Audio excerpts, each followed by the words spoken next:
Hello everyone, welcome to the channel. In this video, I will show you how to switch your Instagram to a creator account in 2024. Let's get started. First, open your Instagram application. Tap your profile in the bottom right corner. To switch from a personal to a creator account, tap Edit Profile, then switch to a professional account. Keep tapping Continue. Choose your type of creator profile, then tap Done. Make sure the creator is selected, then tap Next. If you want to share the logins using Account Center, click on Done, or skip the step by choosing Not Now.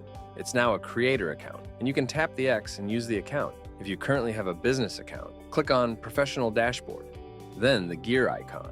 Scroll down and click on Preferences.